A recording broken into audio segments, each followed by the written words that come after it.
this Saturday. Kickoff at 7:45. Catch the game live on 1010XL 92.5 FM.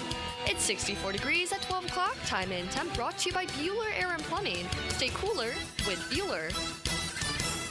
1010XL is presented by Farah and Farah, exclusive injury law firm of the Jacksonville Jaguars. Protecting you and your family. Call 396-5555. Jacksonville. Now, get ready to spend the next 2 hours with our three sports-loving ladies. Mia O'Brien, Lauren Brooks, and Taylor Dahl. Hey, hey. This is Helmets and Heels On 1010XL, switched on by First Coast Lighting and Fans. Upscale lighting, fans, and home decor. Show me what you got, pretty lady. Today should be a celebration day for all of Duval, as the Jaguars will be here for another 30 years and 32 votes. That's right, RJ. Around the NFL, the owners voted unanimously. Of course, Sean was going to vote it, so you knew there would be at least one. But all along, we'd heard that it was expected to pass, and so certainly excited about that. And we got to hear from Shad Khan over in London and Mayor Deegan, and certainly Mark Lamping has worked so incredibly hard for this to happen.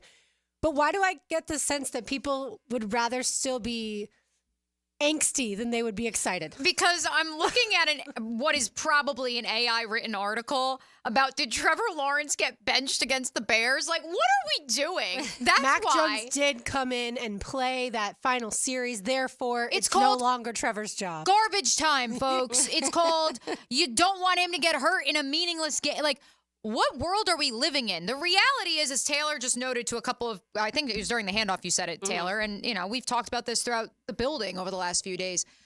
I understand your frustration, Jacksonville. You want a winner. You were promised a winner. You don't have a winner right now. I get it. But I will tell you the same thing that my father told me on the night that the world shut down in March of 2020, when I cried thinking my job would become obsolete, there would be no more sports, there would be no sports reporters. And he said to me, Mia, you do realize you live in one of 30 NFL cities in America.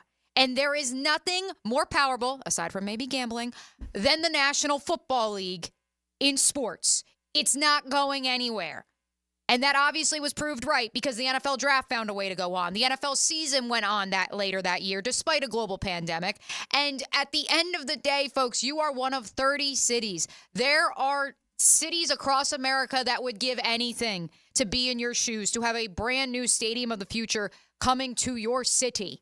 Yeah, some of the saddest stories to me are the people that you talk to from cities that the team up and left. And they no longer even want to watch the sport because they feel betrayed. And so certainly here in Jacksonville, that's not going to happen. The Stadium of the Future is going to be absolutely gorgeous. The construction will start February 2025 and should be a fantastic grand opening in August of 2028. And look, I know you want the winner. Taylor, look, it's a long, winding road that ultimately you have to remember that this franchise is 30 years old. I was about to say, that's such a baby. Like, look at what the Lions have been around since the 30s, and the Lions have had this history of just losing and losing and losing. They've had some little moments here and there, but they didn't win a playoff game since I think it was like 1990 or 1991. That was the stat for that. So even before the Jaguars existed, the Lions still weren't winning playoff games. And now they have this team that is fun. Like, it happens. You just have to be a little patient. And I get it's frustrating because you see other teams who are constantly successful. You see the Pittsburgh Steelers. You see the Kansas City Chiefs now. You see the Chiefs went, 60 years before they won a title? Yes, and they waited a long time. The Patriots, we have this mindset of the Patriots being the Patriots, but you talk to fans that have been fans for 50, 60 years, and their story's a little bit different. They went through a lot of losing. And so, unfortunately, it's the NFL. It's hard to win in the NFL. And I went back, I want to say it was last summer, because I just wanted to see how many different teams had won in the last, I think ended up going back like 30 years. And there was only 15 different Super Bowl winners. So half the league hasn't won a Super Bowl in 30 years. Like, it's not like everybody's out here just winning this thing and it's easy. And you've seen how many now the Patriots had, and obviously the Chiefs, the Dallas Cowboys in the 90s. So there's some of these teams that find the recipe, the formula to be able to be this winning organization. And once that happens, usually you can carry it on. Unfortunately, the Jags are still looking for it, but it can happen. But it can't happen if you don't have a football team in your city. That is 100% true, and that's why it should be something that everyone celebrates. And look, Does Shad Khan want to win? Of course he does. Do you think that he just worries about his other businesses and doesn't really care about the football team? That's inaccurate. There's a lot of people on Twitter saying that right now. And I understand. I get texts from family members that say, we need to fire Shad Khan. Like, that's not possible. You don't get to have that option. But also, I do truly believe that he cares. He just hasn't, to Taylor's point, he hasn't found the formula yet to get there. And that's why the 1-5 start is so much more frustrating this year, because it's the 30th year than ever before, because we celebrated this fantastic offseason with all these contracts and the Stadium of the Future getting passed. And now we're throwback unis. Right, throwback uniforms. There were so many awesome things. But now we're sitting and losing football. And just like we say, winning cures everything, losing Myers everything. Yeah. And now nobody wants to celebrate anything because they want everyone fired and they won't rest until everyone's fired. Well, you also, and it is because you want to win in your new fancy stadium. You know, we talk about all of the other things, and that's part of it too. We talked about the different things this stadium will bring when it comes to Super Bowls and March Madness and draft and concerts and all of these other things that a stadium like this can bring, and that's great. But at the end of the day, the diehard Jaguars fans want to watch winning Jaguars football in the fancy new stadium, not be sad in the fancy new stadium, and I get that. I completely get that. We have to pay more for our tickets at that point. We need to see winning football. One of our Heeligans, because you're already sounding off at 641-1010 on the text line designed by Lifetime Enclosures, responds and says, you can buy a nice fancy toilet, but it'll still be full of poop. I said it is better than What if you flush? It is better than pooping in the street. Sorry. That's the reality. That's the reality. Would you rather poop in the street? At least you have a toilet. And look, I understand you don't want to be satisfied, and that's a good thing. Because I do believe, as has been exhibited through the creation of this stadium of the future that will now, of course, have a shovel in the ground this upcoming February, Mark Lamping and his team went out and they listened to you, the Jaguars fan, on this operational side of the franchise. I do believe that Shad Khan, while he is not going to take what the armchair quarterbacks are saying and immediately implement it, he does hear you, the fan. And so I think it's a good thing that you believe this team should be held to a higher standard than they were 5-6 years ago. I believe that he sees this team, that it should be held to a higher standard than it was 5-6 years ago. That's a positive, that we're all holding each other accountable, and you want the team on the field to also hold each other accountable. And I appreciate that, but you can't look at this thing in a vacuum. You have to look big picture. The big picture, that's the problem, is people have lost faith in the general manager.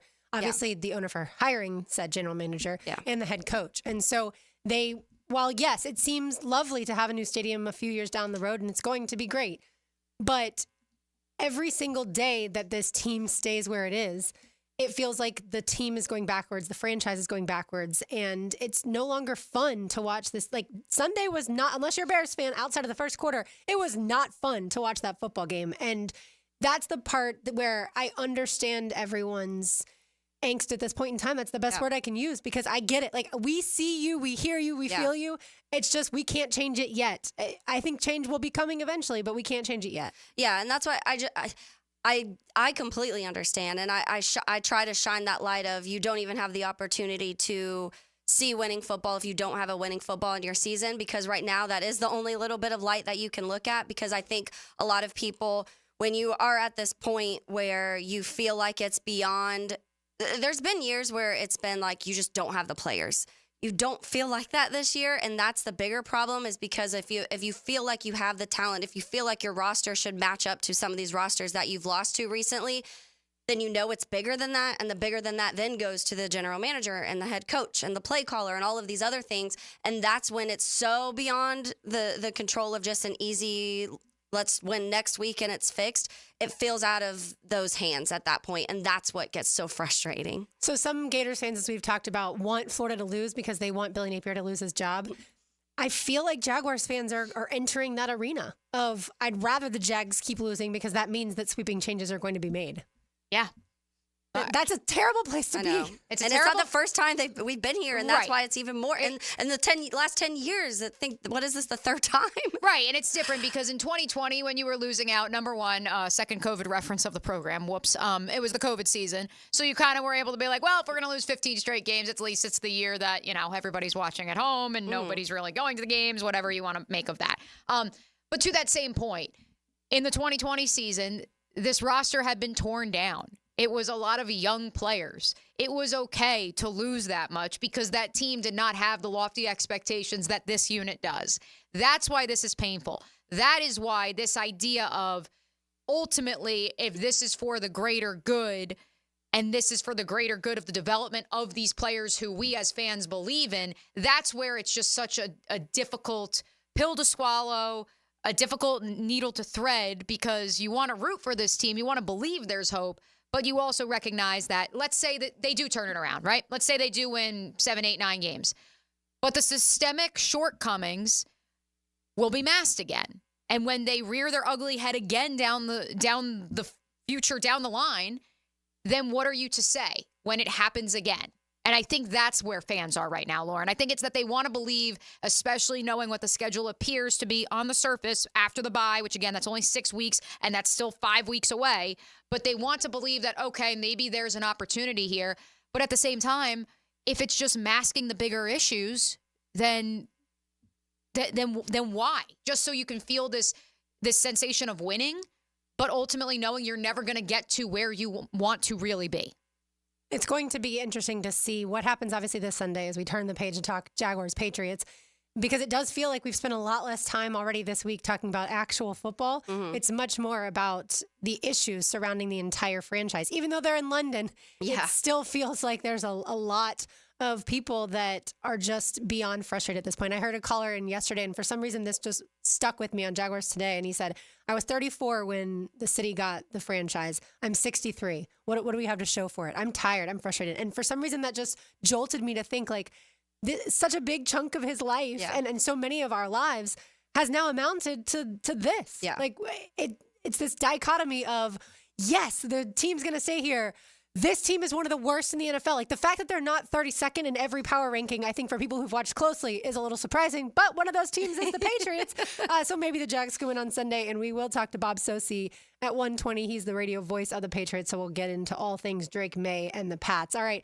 Did Trevor Lawrence actually talk trash this past Sunday? We will hear from Jalen Johnson with an answer from that. He, of course, a cornerback for the Bears. You are listening to Helmets and Heels on 1010XL 92.5 FM. Making the game last a little longer. Join me, Hacker. And me, Leon Searcy. And Coach Campo. 2 hours after the final whistle on game day. It's the window world of Northeast Florida 5th quarter. Presented by Von Rowan Lawn and Hurricane Grill and Wings. Did you know you can charge the all-new Honda Electric Prologue in the same receptacle as your phone? You don't need these special charging stations at your home. Simply plug in your Honda or your phone. See your local Honda dealer now. We're electrified. Injured in an accident? Have mounting medical bills? Can't work? Don't worry. Zach's got your back. I'm Zach Von Rowan of Von Rowan Law. I will fight for the compensation that you deserve. Set up your free consultation at zachsgotyourback.com. Mia here for MyBookie. Our listeners have been killing it in a year full of surprises. MyBookie is the one book that has your back. No fluff, no second guessing, just straight up action. Does your other sports book pay out when you push on a bet? MyBookie pays you back. And if you're new to the game and not sure where to start, we've got you covered. Step 1, use our promo code 1010XL. That'll double your bankroll with a 100% deposit bonus right from the jump. Here's a pro tip to get you rolling. The NFL teams with powerhouse offensive lines are dominating the run game this year, and betting game total unders have been printing money. Stack that with MyBookie's Risk-Free Thursdays. That's right, a new risk-free odds boost every Thursday. Click the Bet Boost tab and scroll down. If your bet hits, you win. If it doesn't, MyBookie refunds your money. Sign up using that promo code 1010XL to get your double deposit bonus with MyBookie. Bet anything, anytime, from anywhere with MyBookie. Discover luxury storage life at The Shed, opening soon in Atlanta Beach, for a place to store your cars, boats, and toys. A place for an office, a golf simulator, or a man cave. AC and plumbing available. The list of premium uses is endless. Take a tour on Instagram or go to theshedjacks.com. Helmets and Heels. Kingfish Pest Control Wednesday. This is Tony Baselli, Pro Football Hall of Famer. I was known for protecting our quarterback. These days, I'm extending that protection to a different arena, your home. I have partnered with Heritage Roofing of North Florida, your premier local roofers with over 25 years of experience. Heritage is your go-to roofer for hurricane preparation, with same-day inspections and estimates. They also work with all insurance companies. Let Heritage Roofing of North Florida safeguard your home and family. Visit heritagenfl.com for your free estimate today. State license CCC 1335410. In its final year, we encourage you to help create great futures for young people when you run or walk at Mackenzie's Run, Saturday, November 23rd. Join Boys and Girls Club of Northeast Florida for a 5K and 1 mile fun run through the beautiful stadium course at TPC Sawgrass. Enjoy food, live music, face painting, family fun, and more at our Runners Village. Register at mackenziesrun.org. Mackenzie's 5K and Fun Run, November 23rd. mackenziesrun.org. Keeping up with Seminole Nation. Join the Noles and their road to repeat as ACC champs. Stay close to the Seminoles with the Florida State Seminole Report. Brought to you by your local Ag Pro, your home team on 1010XL. Don't make a bad call when it comes to servicing your home. Cooling off with a baby pool in the house to fix your air conditioning problem is a bad call. Trying to catch a wave in a flooded bathroom is a bad call. Using a burning electrical panel to make s'mores is a bad call. The next time something goes wrong, make a good call to Donovan. Whether you need air, electric, or plumbing service, Donovan is always a good call. It's why we've been trusted by our customers for almost 40 years and why you can trust us to deliver fast, reliable service to your home. Donovan, always a good call. Visit DonovanAC.com today. When it comes to selling your home, it can be stressful. Take the stress out with my friends, Chad and Sandy Newman. Maybe you're worried you won't sell your home for the price you need. How's this for a guarantee? Chad and Sandy guarantee your home sold at an agreed-upon price and deadline, or they'll buy it. No required costly repairs. Pick your move date. There are no long-term contracts, and you can cancel at any time. Mortgage rates are down, creating more active buyers and sellers. And if you've been waiting, now is a great time to sell your home. Take Kim in Palm Coast. I needed to move closer to family ASAP, but I had to sell my Palm Coast home first. I tried and failed with another agent. So my family said, you got to call Chad and Sandy. Well, sure enough, as promised, Chad and Sandy did it. They sold my home in 3 days, above asking price. Call the local Jacksonville experts I trust and recommend. Call Chad and Sandy today at 904-414-6200 or go to chadandsandy.com. That's Chad, ANDSANDY.com. Time now for a medical recap. A health and wellness tip from Jaguars head team physician Dr. Kevin Kaplan. Regular movement is key to so many health benefits. Aim for at least 10,000 steps a day. Decide to only take the stairs if you're walking less than 6th floor. Never park in the first 10 spaces of the parking lot. Walk during your work breaks. Get up 10 minutes earlier in the morning and take a short, brisk walk before the chaos of the day starts. There are so many easy ways to stay active. Let's get moving, Jacksonville. Hidden Hills Golf Club invites you to come out and experience one of the most beautiful and unique golf courses in North Florida. Affordable golf, friendly service, and great times in the Hills Grill after play. Book your tee time, hiddenhillsgc.com. Rotator cuff injuries are common among athletes and those who have physically demanding careers. Don't let this injury keep you away from the sport you love. Dr. George Barry here, and the first thing you need to do with a serious shoulder injury is to diagnose where the damage is and how significant it is. Rotator cuff tears are either acute tears sustained during an injury or accident, or degenerative tears. If you're interested in learning more about rotator cuff repair and how our expert team of orthopedic surgeons can help you, call Barry Orthopedics today or visit barryorthopedics.com. 1010XL is presented by Farah & Farah, exclusive injury law firm of the Jacksonville Jaguars. Protecting you and your family. Call 396-5555. Jacksonville. This is Helmets and Heels. Kept classy by First Coast Lighting and Fans. Upscale lighting, fans, and home decor. On 1010XL. Mia O'Brien, Taylor Dahl, RJ Saunders, I'm Lauren Brooks with you on this Wednesday afternoon. By the way, we will be here tomorrow for the show. So be sure to listen in from noon to 2 tomorrow as well. All right, so Kay Adams had Jalen Johnson on the Bears corner, and I think it shocked Kay Adams to hear Jalen Johnson say that Trevor Lawrence was talking trash. Let's hear it from the corner himself. And it's funny because earlier in the game, Trevor had said something. I got a holding call, or somebody was holding me. And I told him, we were just talking trash, and he was like, you're not even that good in the pass. I'm like, okay, like, throw it. Like, you talking a little too crazy. So when I seen he threw it, I was like, nah, I got to make a play on this one because I'll be damned if he talks about my pass coverage and he gets a touchdown on me. So just, honestly, just making plays, just going out there, having fun, doing what I do best. I'm sorry, Trevor was talking? Yeah, because, I mean, again, like, I got a holding call. The tight end was holding. I got a holding call. So I was really talking to the tight end, and he was like, you play the run better than you play the pass. Like, you're not even like that in the pass. I'm just like, if anything, it's the other way around. Like, people don't know me too much for just being dominant in the run game. So when he said that, I was just like, okay, throw me the ball then. Let's see about it. Jalen, I literally cannot picture Trevor Lawrence talking.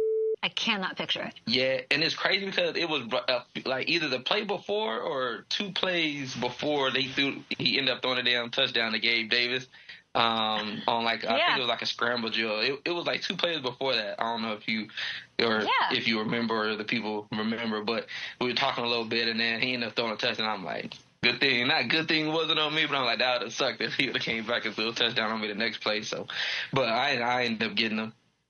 I would like to take that audio and I would like to play it for everyone who was in my mentions after a segment of our show on Monday was clipped and we defended Trevor after Sunday's performance, not absolving him of all of his wrongdoings over the last 6 weeks, but in particular Sunday's performance. And we had multiple people who replied and said, well, he doesn't have the dog in him. He isn't Gardner Minshew. He doesn't hype me up. I don't know. He's out here talking trash, so I don't want to hear that he's a mute, like some of you are trying to tell me. And it's not the first time that we've heard that Trevor will say some stuff, I mean, or we've seen him. And it took a little bit, and I remember, I want to say it was towards the end of 22, obviously when that run started happening, when everything, like you could tell the team was having fun in general. But there were a few moments where I was like, this is like what I've been waiting to see. And Trevor's never been that like full-on rah-rah in the middle of a huddle. But that's fine. Like you can lead in different ways. But when he's in the moment of his games, you've seen several of that. You've seen him point at the scoreboard. You've seen him clap at certain, like in kind of players' faces a little bit. You've seen him chirp back and forth. And if you really watch Trevor during the games, honestly, he'll do that several times to people. Like if a defensive player is walking past and does a little shove or something, you can see Trevor kind of mouth some stuff. And he's not mic'd up all the time, so you don't get to hear everything he's saying. So I wasn't as surprised that Trevor said anything. It was interesting because I do think people have two different sides, because some of the people in this were like, oh, like you're talking trash in a game where you're getting beat 35-16. I'm fine with that, honestly, because in my head, it's easy to talk trash when you're winning. It's hard to talk trash when you're not winning. And Trevor, I think in this game Sunday knew it wasn't him. Like the amount of time, the amount of drop passes, obviously just touchdowns alone, he was probably like, I'm playing my game. I'm doing what I'm supposed to do. But it is, Jalen Johnson has 1 touchdown in coverage and 861 coverage snaps. So good for Trevor to go in for Jalen. But maybe he might have studied the wrong person when he was talking to him. That's what I wondered. Like, did he go up to the wrong guy? That's what I was thinking. Is I think you went up to the wrong, or you talked trash to the wrong Bears corner because of that. Yeah, he's like super good against the pass. But either way, if Trevor's trying to get in other people's heads, if he's trying to get them off of their game because I don't know, his team around him isn't helping him, then let him absolutely, go. by all means, go for it. I had to laugh when the tweet that 1010XL put out was the conversation about how people blame Trevor, and I basically said that's people that aren't watching the games. They're just looking at box scores. Yeah. And that sent everyone into a tizzy that are not Jags fans because, and maybe a little bit of Jags fans, but for the most part, people say, well, yeah, that's because Jags fans don't watch other good quarterbacks. And so they just always defend their own quarterback, but they don't understand what good quarterbacks look like. And a Mahomes and a Josh Allen and Lamar Jackson, and the list goes on. But the guy who compared, for me personally, the guy who compared Trevor Lawrence to Derek Carr, and then another one today to the same thing, that's what had me laughing. Like, talk about a guy who at least, when given the opportunity in Trevor Lawrence, has been in clutch moments and has played clutch. And then Derek Carr, who is never clutch. The Minshew thing. And look, as many of you know, no one was a bigger G stan than yours truly. But like the fact that we're still there, we're still having this conversation about. He was benched for Aiden O'Connell. Literally this past weekend. Again, that's where I need you all listening out there. I need you to try to have context of the entire league. Guess what? The Jags are 1-5 right now. You can watch other football games. They're playing in London at 9:30. There's a ton of other games on local television, even if you don't have Red Zone in the afternoon. I need you to try to understand the world outside of Jacksonville, because I reshared that tweet, that video clip, Lauren, and I know it was much to the smiling, happy joy of Taylor Dahl. I had multiple friends from the Chicagoland area text me and say, man, great clip. I watched it. And all I could think was, wow, this is what I said about Justin Fields for 2 years in the Luke Getsy system in Chicago. And now everyone is like, wow, look at what he's able to do with Mike Tomlin in Pittsburgh. Oh, my goodness. And Taylor, you said it when I told you this morning off the air. You said, yeah, and a lot of what Justin Fields is doing in Pittsburgh is created. It's similar to what we saw in Chicago, but it's created by virtue of he is being put in a system to succeed. Mm-hmm. And that's the thing with Trevor. You can go back and let's go to, and the conversation a lot has been like, why do we only see like clumps of really good Trevor in games and never a full season so far of that Trevor Lawrence? And I think a lot of it we can directly correlate to obviously 2021 and Urban Meyer and everything being a disaster. And then in 22, you're kind of trying to come back from all of that, and you're building this new team and with a new coach and a new offensive coordinator, and your quarterback who just regressed because he wasn't getting developed whatsoever in his rookie season. But then once things started clicking down the stretch, Trevor showed you he could be clutch in the moments that he needed to be clutch. And then you go into the playoff and even throwing 4 interceptions is able to come back in the second half and show that he's able to do it. And then you play, and people saying you have never watched, okay, the Jags have had to play the Buffalo Bills and the Kansas City Chiefs several times. We've watched Patrick Mahomes and Josh Allen. You know the different tiers of quarterbacks, and you know the different levels. But I think that's what people are waiting for, is Trevor to just instantly be that. And I think that's the biggest thing, and we've said that on this show, is the biggest mistake we, I guess, made or listened to was the fact that he was just going to be this guy right away out of the gate, coming out of college football, this generational elite. But even if you're generational, you need other things to be working. Like, I've never seen a quarterback, one singular player, be inserted into a system and suddenly everything that was once broken is fixed. Yeah. You have to support him with a strong offensive line. You have to support him with a strong run game. I think a point that has quite certainly gone unacknowledged up until maybe the last 5-6 games in this town. You certainly can benefit him by creating a great defensive system, assembling a treasure trove of playmakers and pass catchers around him. Is that not what the Chicago Bears just did with Caleb Williams? Yeah. Is that not what the environment that Cliff Kingsbury has created in Washington, which, oh, by the way, they already had Terry McLaurin. They already had the skill players in Washington, and then they added Austin Eckler, and then they added a veteran Zach Ertz. Like, I'm not saying the Jaguars don't have the pieces right now, but it can't just be, well, we have good players, so like on paper, so therefore everything's fine. How are you getting those players that on paper are talented? How are you getting them to work together and creating easier opportunities for them as opposed to asking them to solve trigonometry every Sunday?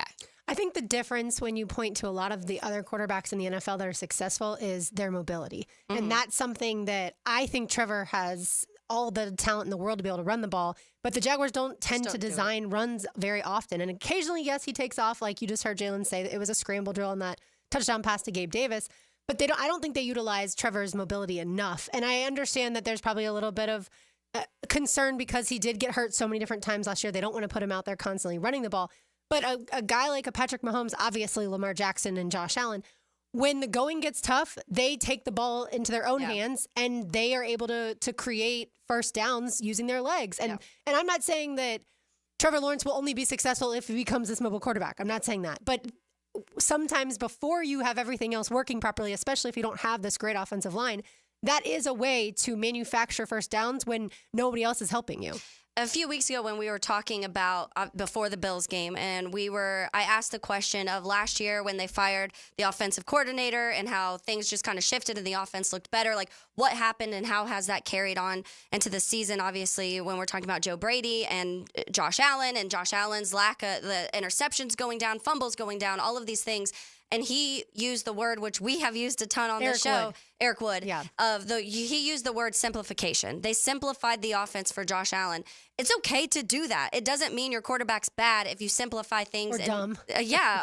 Sometimes that's what you need to do. If your quarterback feels like he has to press, if your quarterback feels like he has to do everything, a lot of times that's when the mistakes start to come. And to be able to have, and that's what we would go back to the roster that you have right now. You have weapons on this team, if they can catch the ball, that will be able to have those intermediate short passes. You have Evan Ingram and Christian Kirk who can excel at that. Use those moments more. And you saw it early in the game on Sunday. It was working because those passes and those type of play calls were being had. But it's almost like sometimes when they give up, when it's not consistently working every single play, but it's like keep pushing those, because those are the things that if you can get those easy midfield intermediate and you can get that run game going, that takes so much pressure off of Trevor Lawrence. And then that's when he is able to get those deep shots downfield, because you know he can do that. Like Trevor Lawrence is great at that. We know, don't push those moments. Those moments should come almost naturally when everything else starts to run and is clicking well. Yeah, the only offense I would say that doesn't have fantastic receivers would probably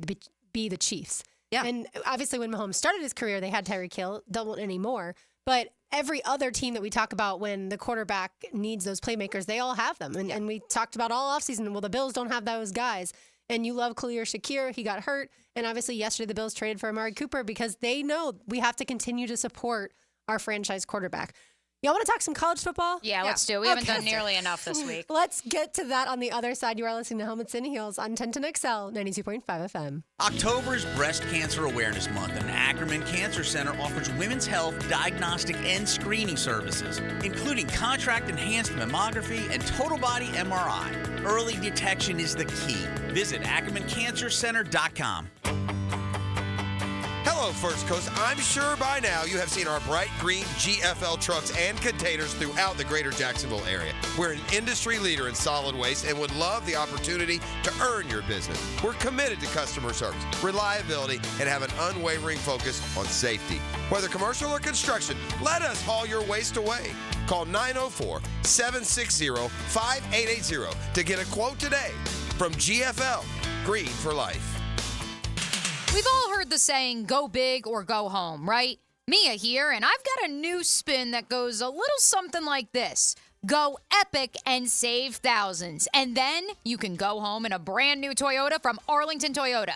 That's right, it's the Epic Lease Savings Event, and it's going on now at Arlington Toyota. Right now at Arlington, you can save thousands and lease a new 2024 Corolla LE for only $89 a month. Or save thousands and lease a new 2025 Camry SE for only $129 per month. Need an SUV? Lease a new 2024 RAV4 XLE for only $199 per month. Our friends at Arlington even have epic lease savings on trucks, too. Like a new 2024 Tundra lease for only $299 per month, or a new 2024 Tacoma lease for $269 per month. And you can always count on Arlington's lot to be packed with new Toyotas. This is one epic lease savings event. Don't wait. Shop in person, 10939 Atlantic Boulevard, or online at arlingtontoyota.com.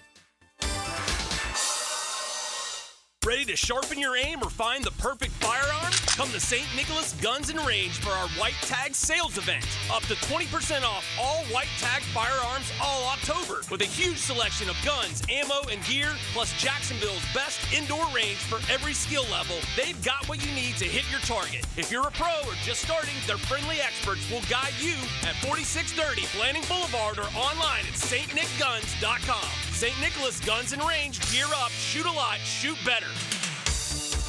Hey guys, Taylor Dahl here of Helmets and Heels. Chick-fil-A is introducing the new banana pudding milkshake that's here for a limited time to enjoy. The seasonal treat features Chick-fil-A ice cream dessert mixed with bananas and vanilla wafer cookie crumbles. It's a perfect sweet spin on a classic shake. The banana pudding milkshake is here for a limited time, so stop by your local Chick-fil-A restaurant and treat yourself today.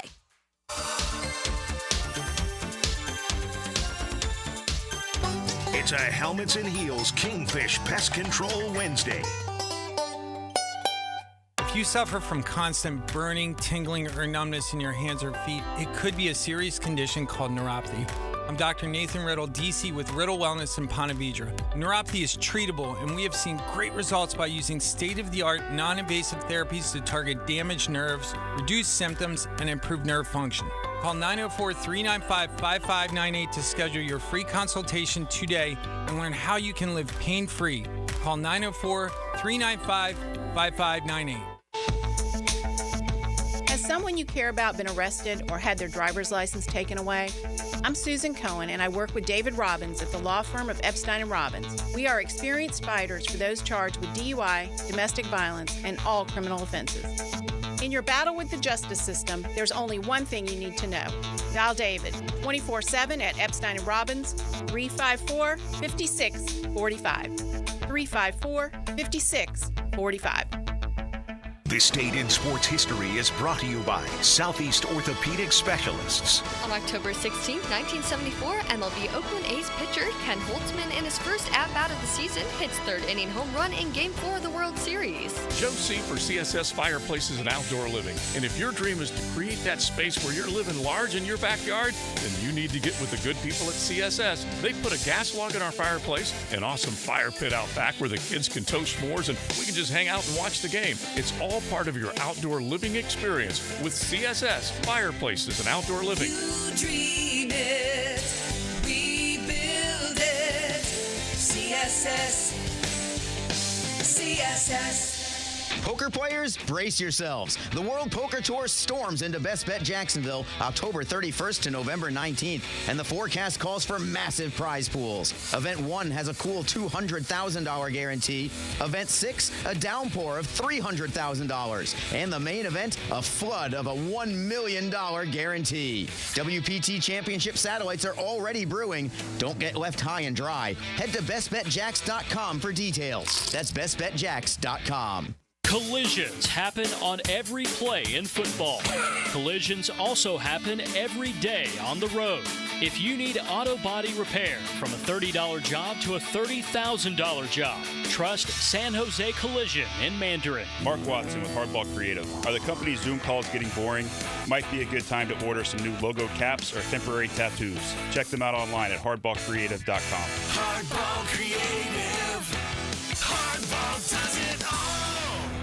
Fall in Florida. The leaves may not be coming down, but the prices are at Beard's Diamonds. It's the buy one, get one on wedding band sale. All stackables, all right-hand rings, all eternity bands, and more are buy one, get one free. At the St. John's Town Center or beardsdiamonds.com. This is Dr. Kevin Kaplan, head team physician for your Jacksonville Jaguars. Here's the latest update on the Jags, brought to you by Baptist Health and JOI. Jaguars owner Shad Khan spoke Tuesday after NFL owners unanimously passed the Jaguars' $1.4 billion renovation to Everbank Stadium.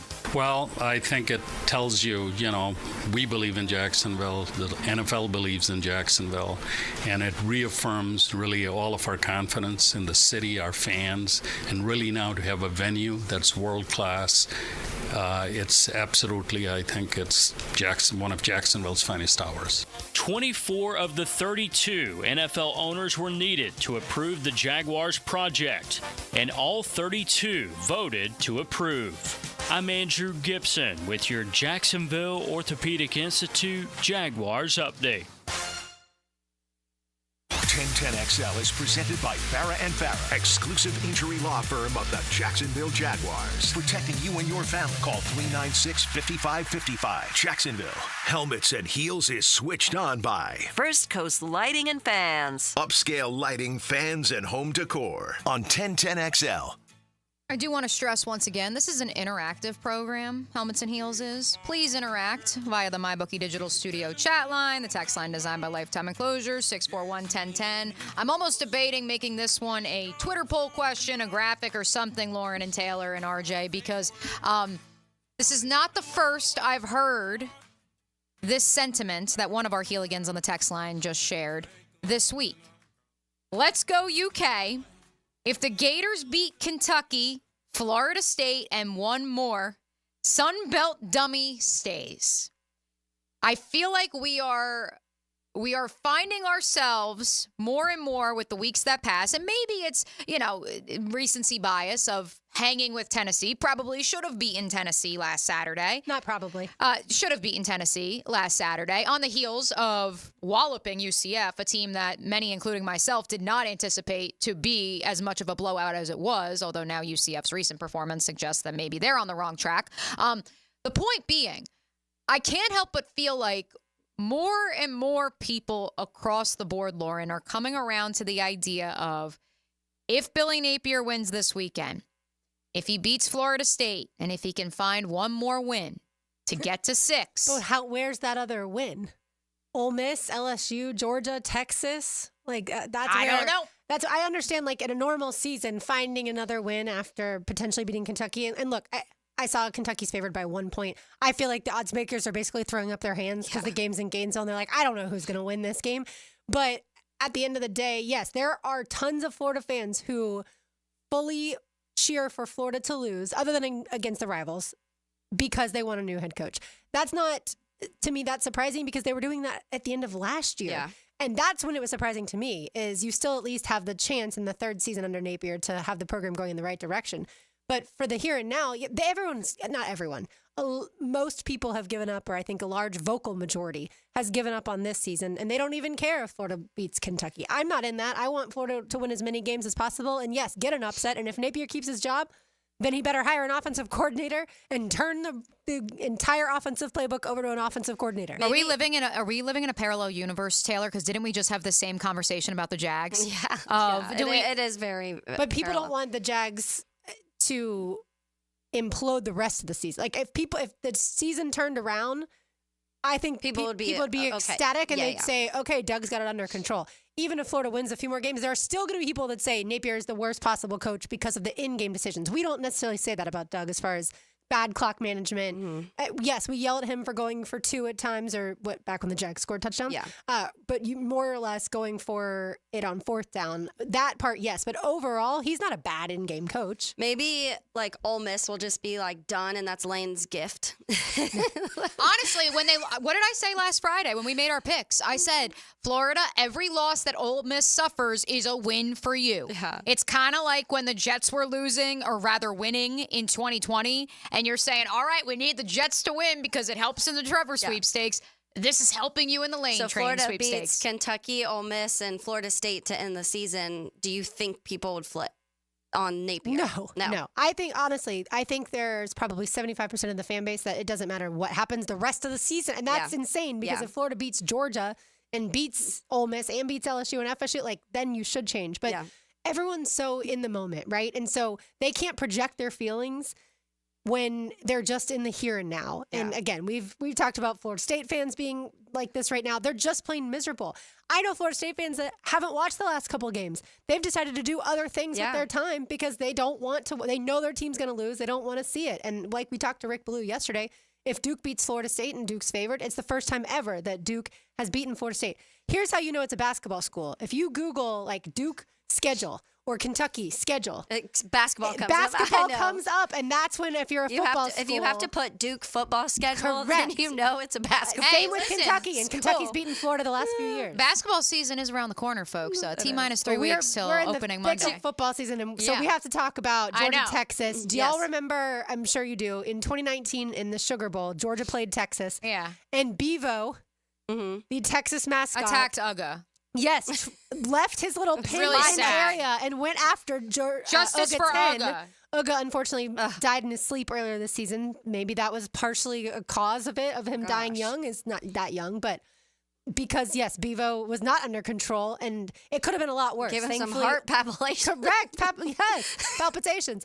So in the end, now we have, I think, one of the best games in all of this season with Georgia taking on Texas, both obviously ranked in the top 5. This is the first time that a game in Austin will be between 2 top 5 teams since 2006. So that goes to show you it's been a while since Texas has hosted a team like this. Getting to see Carson Beck and Quinn Ewers after a couple weeks ago, getting to see Carson Beck and Jalen Milroe, just sit back, relax, get your popcorn ready. I'm pumped for this. I think that there's a lot of numbers when you go into this because we've talked a ton about Florida's schedule this offseason.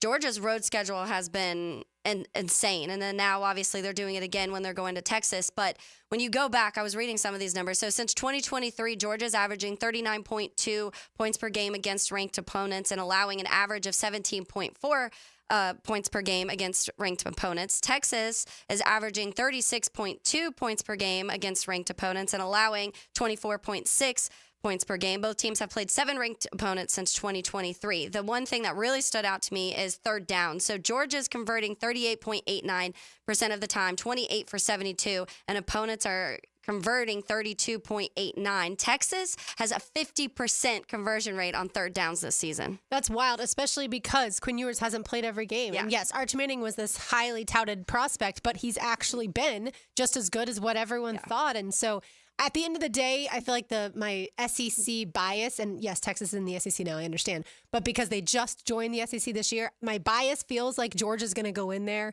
and upset the Longhorns just because they've played in this league at this level for so much longer than Texas has. Texas coming from the Big 12, obviously.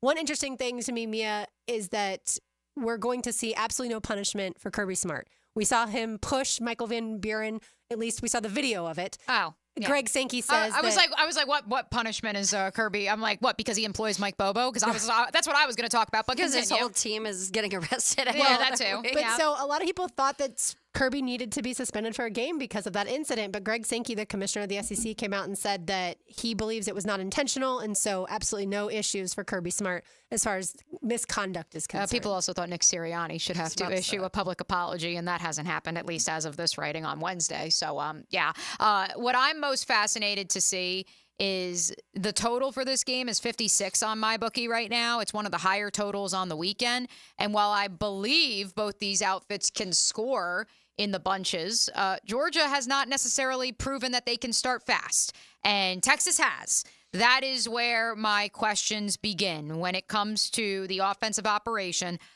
Some of the throws that Carson Beck made, and I understand it was against Mississippi State on Saturday, whereas NFL throws, as you will see, some of the catches his receivers, his running backs made were NFL catches.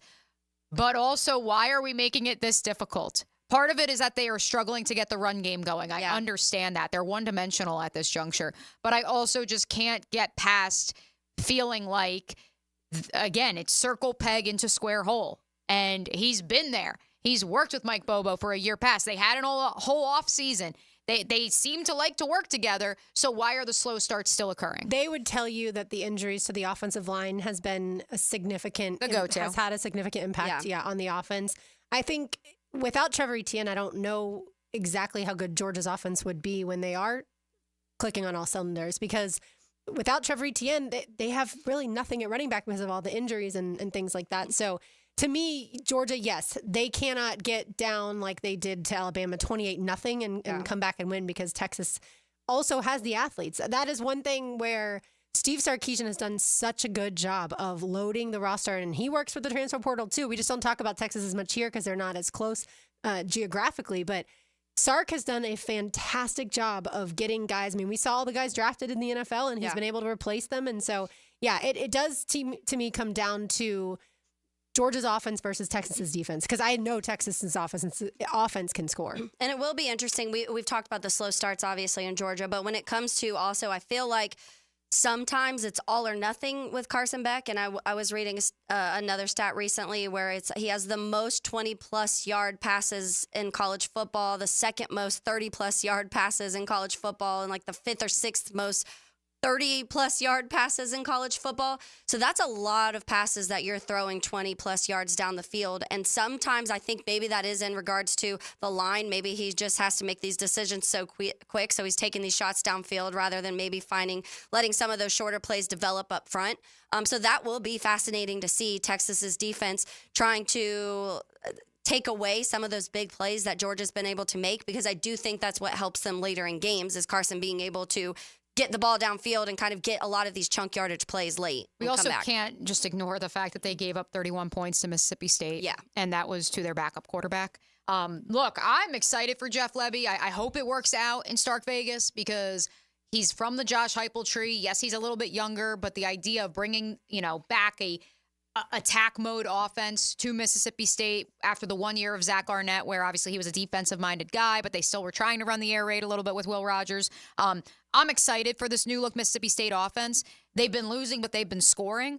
But it doesn't get past the fact of Georgia's defense gave up 31 points to Mississippi State, and they had a leading rusher rushed for 52 total yards. This is Georgia, who was built on the backs of we run the ball and we play great defense. I know they ran for $146 as a collective. I know Nate Frazier. I see a couple of you on the text line noting Nate Frazier's a young guy who's going to only get better with time. I agree. That leading rusher, Anthony Evans, was on 1 carry. Okay, so that really means your lead running back, if it's Frazier, 10 carries for 43 yards, 4.3 yards a clip. That's fine, but like, I also can't get past the fact that your identity is run the ball and play great defense, and you're not doing either of those things right now. So it's great you have a Heisman contender at quarterback because he's the one thing keeping you afloat right now. Yeah.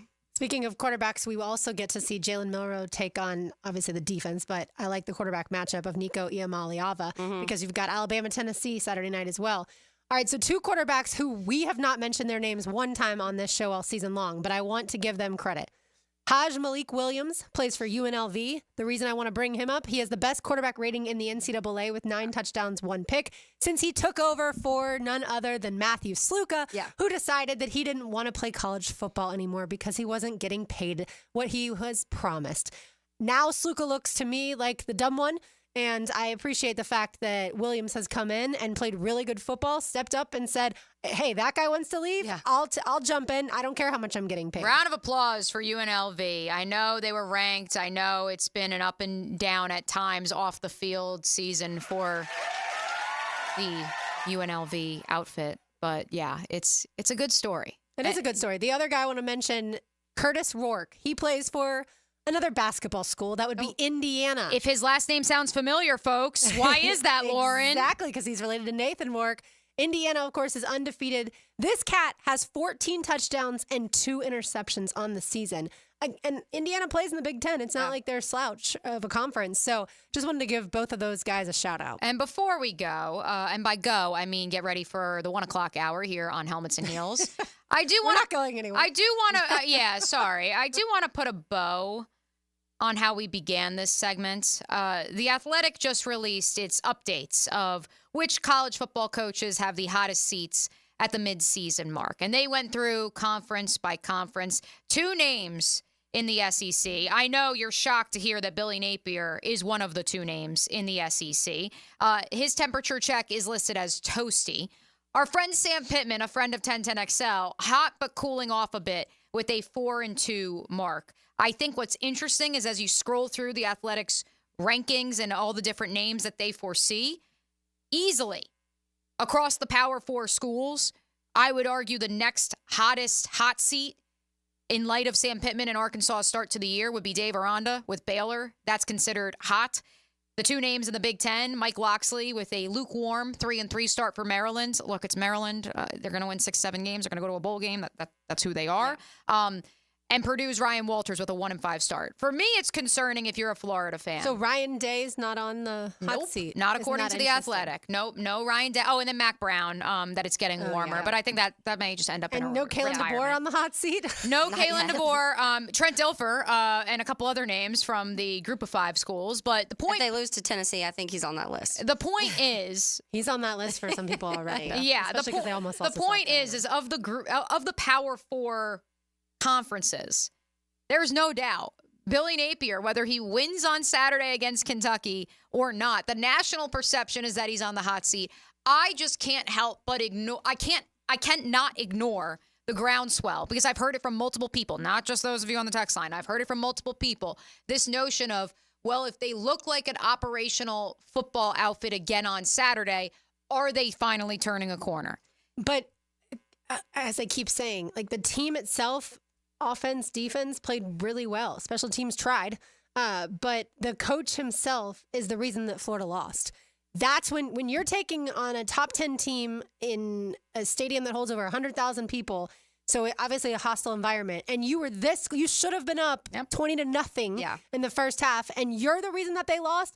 Like, that's when, yes, the team played well and it was competitive and all that stuff. Like, yay, but your coach is the reason you lost. Yeah. That's when you get on the hot seat. That's why you were on the hot seat last year. That's why you were on the hot seat, not hot seat first year, but people started to see massive issues early on, and those haven't been corrected. So you don't get off the hot seat just with a win over Kentucky, even if you blow Kentucky out, which won't happen. But again, then you have Georgia here in Jacksonville. Then you have at Texas. Then you have LSU at home. And then you have Ole Miss at home. Like, and then Florida State for now. But like that's I where agree with you, Lauren. Even if he does find wins, it's still hard to say this coach has learned. And this coach now knows how to do all the procedures in game right. Right. To your point, Lauren, I think that other people may agree with you of what you were saying yesterday of maybe this team is actually decent and not a bad football team and they should be winning more, but they're not because of their coach. And if you had someone different, how many wins would this Florida team have and how more competitive do you think they'd feel at the end of the stretch? And he's done a good job organizing everything. He's just done a bad job of his primary role, and that is coaching the team in the game. On game and day. He's done a good job of recruiting, and that's the difference between the Jags and the Gators right now.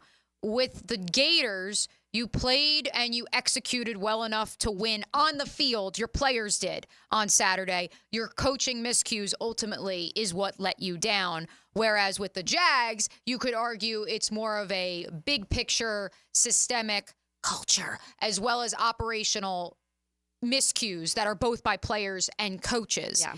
But it's funny then, to your point, Lauren, that this idea of, well, if the Jags turn it around, people would be okay with it and not feel like, well, that's just masking the underlying issues. Whereas at Florida, if you win a couple games, the reality is that you would just be masking the issues by enabling Billy Napier and keeping him another year. We shall see. 6 more games in college football and 11 more in the NFL. Taylor's got a tangent when we return. You're listening to Helmets and Heels on 1010XL and 92.5 FM. Take your shot at a weekly tailgate combo pack valued at $100 from Southern Steer Butcher. And monthly winners get a Corona tailgate tent with a cooler, chair, and collectible football. It's the ultimate tailgate. Enter now at 1010XL.com. Now you can watch 1010XL shows all day on X, Facebook, and YouTube. Brought to you by MyBookie. Experience Vegas from the comfort of your phone anytime, anywhere. Sign up today. Use promo code 1010XL. Hi, I'm Sean Monahan from Monahan Jewelers in Atlantic Beach. Since 1977, we've been Jacksonville's local family jeweler with a beautiful selection of fine jewelry and GIA-certified diamonds. But we're also Jacksonville's leading buyer of gold, silver, and diamonds from the public. Gold has recently hit an all-time high at over $2,300 per ounce and hasn't seen this level in over 13 years. Pay bills, buy something fun. Now is the time to sell your gold for cash and get top dollar, or trade it for a new piece and get even more value at Monahan Jewelers in Atlantic Beach. Mia here, and when I was buying a new construction home last summer, there was no question. Dreamfinders Homes was the builder for me. A big reason why? Their unbeatable interest rates. Right now, you can take advantage of a 2.99% year one rate. Find your dream home, take advantage of unbeatable rates, and move in today. I'll say it again, 2.99% year one rate. Dreamfinders Homes, the official home builder of the Jacksonville Jaguars.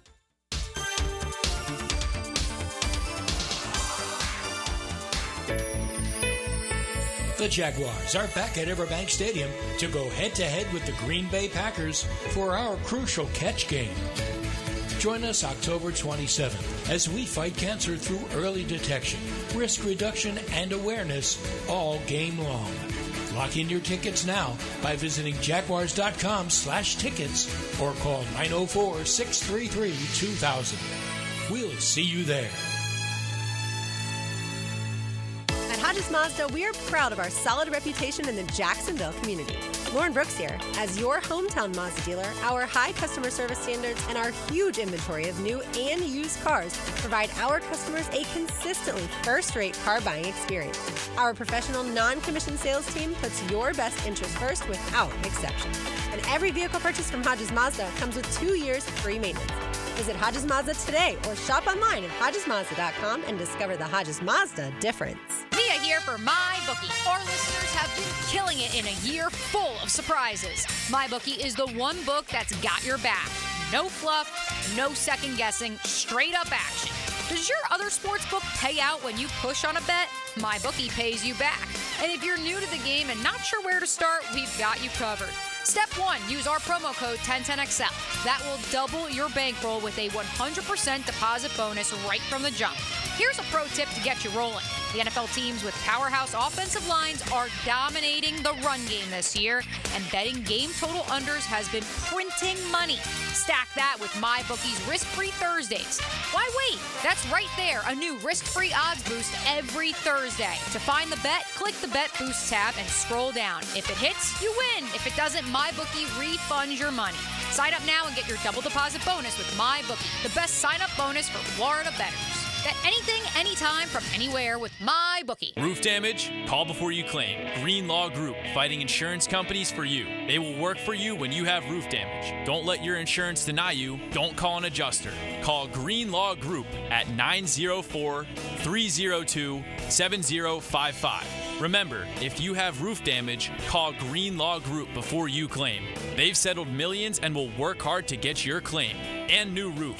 Green Law Group. Call before you claim. 904-302-7055. Kingfish Pest Control Wednesday. Helmets and heels. How long would it take to spend the night in every hotel room in Vegas? The answer next. With hurricane season now here, the only weather you need to be concerned about is whether your homeowner's insurance policy will cover you in the event of storm damage. Ask about Southern Oak Insurance today. Our family protecting yours. Southern Oak Insurance. It would take more than 400 years to spend the night in every hotel room in Vegas. Southern Oak Insurance. Our family protecting yours. Hey folks, Mike Dempsey here. You've heard me talking about Pella Windows and Doors, and with great ratings and expert reviews, you know they're high quality and energy efficient products. So what's your next step? How about scheduling a free consultation or just stop by the Pella showroom right there on Phillips Highway next to Tesla? Pella's professional consultants will guide you through your entire project from start to finish. From simple projects to complex renovations, their team has the experience needed to make your project a success. And that's the quality and service you can expect from Pella Windows and Doors. The flagship station of the Jaguars. WJXL AM Jacksonville Beach. WJXL FM Jacksonville Beach. 57% of the Boys and Girls Clubs of Northeast Florida alumni say the club saved their lives. The Boys and Girls Clubs of Northeast Florida support over 5,000 local youths each day. Help support this work and have some fun at the same time. Join us at the Beaches Barbecue Bash, Monday, October 28th at ABBQ Atlantic Beach for barbecue, great beverages, live music, and an auction to positively impact our youth each day. Learn more at bgcnf.org/events. Southeast Orthopedic Specialist is now offering ortho walk-in appointments. If you have an immediate need for orthopedic care, contact Southeast Orthopedic Specialist immediately. Avoid ERs and urgent care waiting rooms. For more information, go to se-ortho.com. Relieve pain and get back to life. SOS. Southeast Orthopedic Specialists. This is Molly McDonald with your 1010XL Southeast Orthopedic Specialist Local Sports Update, brought to you by Riddle Wellness. This Saturday, the college football world will take center stage in Austin, Texas, as the number 5 Georgia Bulldogs head on the road for an electric matchup against the number 1 Texas Longhorns. Bulldogs head coach Kirby Smart spoke on the challenging matchup. Moving on to Texas for us, obviously a huge matchup. It's going to be a top 10 two teams in the country. A lot of respect for Sark. You know, I've gotten to know Sark really well over the last couple of years. We take a trip every year together and really enjoyed getting to know him and have a lot of respect for the job he does. I mean, the most complete team that we've seen or faced this year, probably in multiple years. When you look at what they're doing defensively, offensively, and special teams, they are clearly one of the best teams in the country with what they do. Bulldogs and Longhorns kick off Saturday night at 7:30. It's 66 degrees at 1 o'clock. Time and temp brought to you by Bueller Air and Plumbing. Stay cooler with Bueller. 1010XL is presented by Farah and Farah, exclusive injury law firm of the Jacksonville Jaguars. Protecting you and your family. Call 396-5555. Jacksonville. Light up your lunch with Helmets and Heels. Presented by First Coast Lighting and Fans. On 1010XL. Taylor Dahl, Mia O'Brien, RJ Saunders. I'm Lauren Brooks with you on this Wednesday afternoon. Counting down the days until the Jaguars take on the Patriots across the pond in London. We get to hear from Doug Peterson and Trevor Lawrence earlier today. Hopefully the team is on the right path when it comes to culture and no more quitting. Well, Doug Peterson did say he was not going to address the Andre Sisco quit comments. That speaks for itself, and they're moving on. Yeah, I thought that was interesting this morning. Interesting is a good word to use. I think most people expected Doug to say, yes, I met with Andre. I got to the bottom of it, because Doug said, I don't think he was finger pointing. Yeah. So how do you know what he was doing or what he wasn't doing or insinuating if you don't actually talk to the person? And when he said, but then he said he made the comment out of emotion. And it's interesting to me because I didn't feel the Cisco. I felt like it was a well thought, calm. He took a second. Yeah. Like it wasn't just like he felt like sometimes you feel like it's that fiery emotion right after a game and they're just Calvin talking Ridley, and you're going. Yeah. That didn't really feel like it to me, honestly. And I haven't talked to Andre Cisco either, so I don't know. But maybe the head coach should.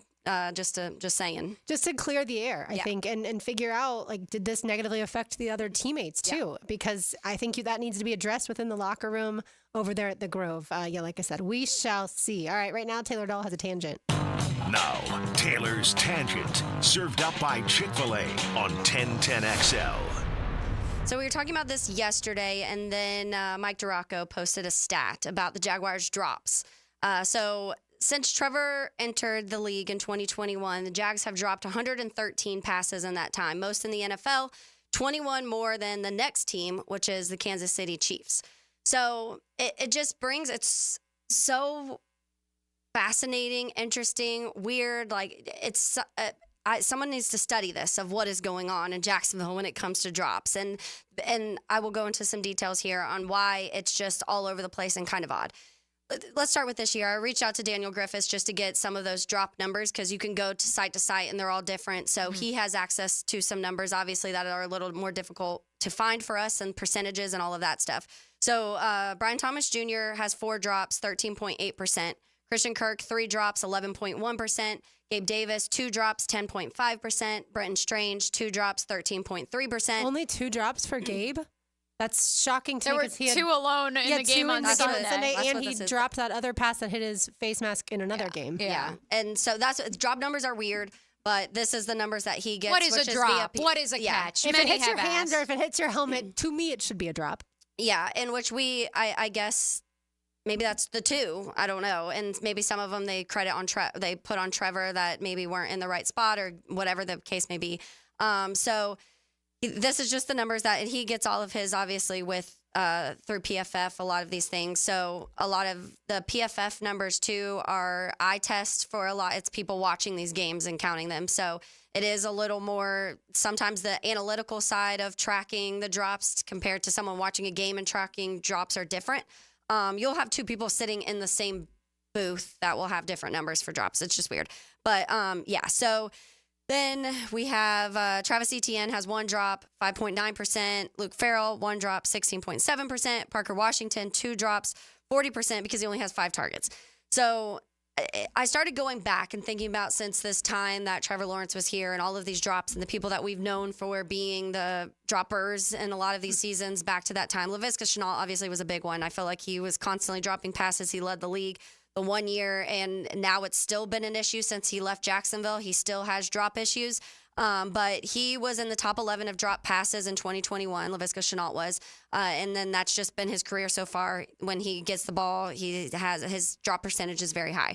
Christian Kirk had 6 drops the season before the Jags got him. So you went out and got a guy who did not have a ton of targets. He was more so wide receiver 3, 2 in Arizona and still had 6 drops. So you were getting a guy that you knew did have some issues here and there and dropping passes. So I feel like when you do that and you bring them to Jacksonville, you are expecting that person to still have drops every now and then. I think that Christian Kirk through time has those, especially that first year, you felt like, okay, it seems like everything got better and we're good. Now maybe some things have caught up a little bit with him with that 11% drop rate right now this season. BTJ has a 10% career drop rate in college.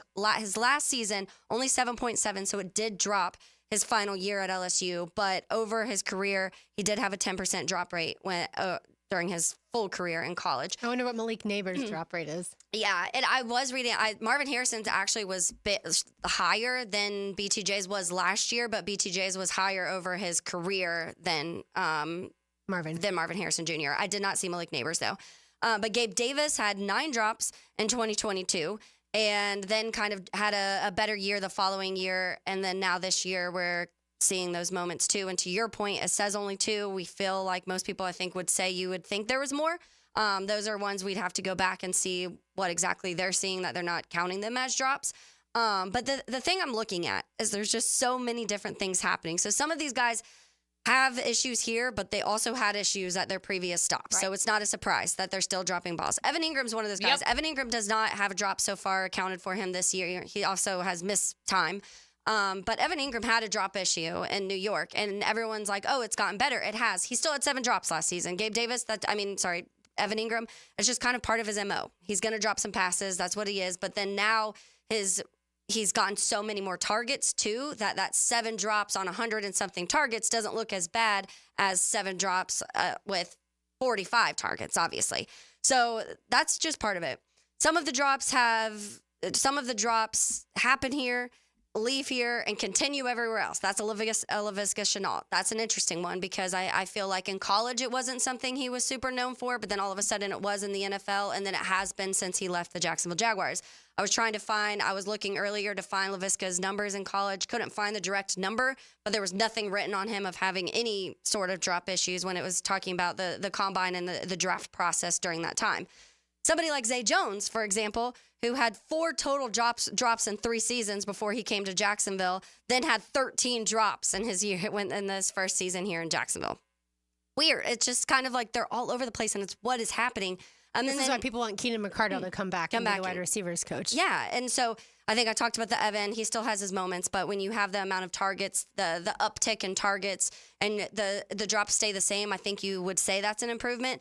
But I just feel like it's something you really need to look at because there's some reason here that these wide receivers are coming to Jacksonville, and whether they've had issues and these issues get worse when they're in Jacksonville, or they've never had issues and they find issues in Jacksonville, or they leave Jacksonville and all of a sudden they're not dropping passes anymore outside of Laviska Shenault. I did go through some of the other receivers, and then once they're gone too, the drop numbers aren't nearly as high as they are in Jacksonville.